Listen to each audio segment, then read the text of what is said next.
I remember being in a class and I would have an adult student or like an older, teenager age student where we would be getting into deeper conversations about motivation and goals and, blocks and things like this.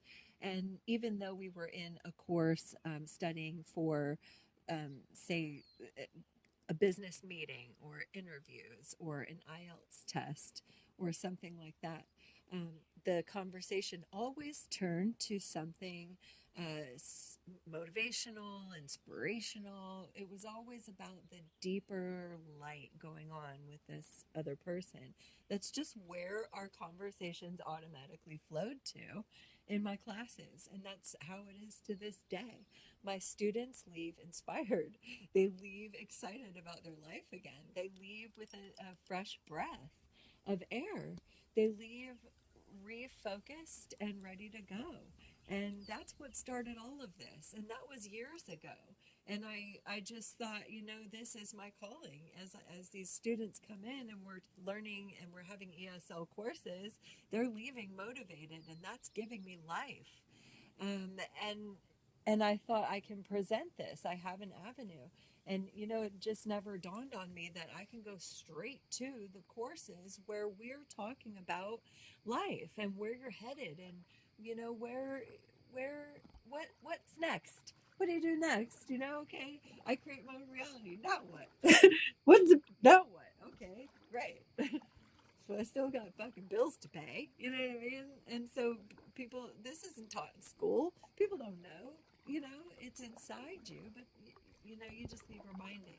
And like Abraham-Hicks says, words don't teach, experience teaches. And so, I don't consider myself a teacher either. I'm like a reminder. This is all regurgitated information. This is all facts that already exist that are being pushed forward on the leading edge and coalescing into a new frontier of creation. And it's something that already exists because time isn't linear.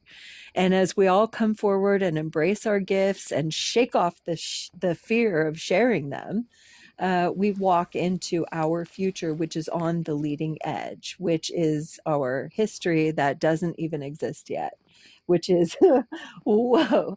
But again, when you realize that time isn't linear, that makes perfect sense. So yeah, pick up your gifts and dust them off and let them shine and shake off the shame that told you to hide them, or that you had to be so humble that no one can even see you. You don't have to be so humble that no one can even see you, especially when you realize that all of us have specific gifts for a specific reason for the collective of humanity. When you withhold your gift, you're withholding your voice, your contribution to the harmony. That's a note that we will not have now, that we needed. You're there for a reason. Your gifts are for a reason. When you hide them, you're doing everybody a disservice.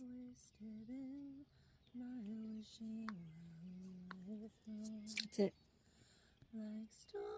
I remember being in a class and I would have an adult student or like an older, teenager age student where we would be getting into deeper conversations about motivation and goals and, blocks.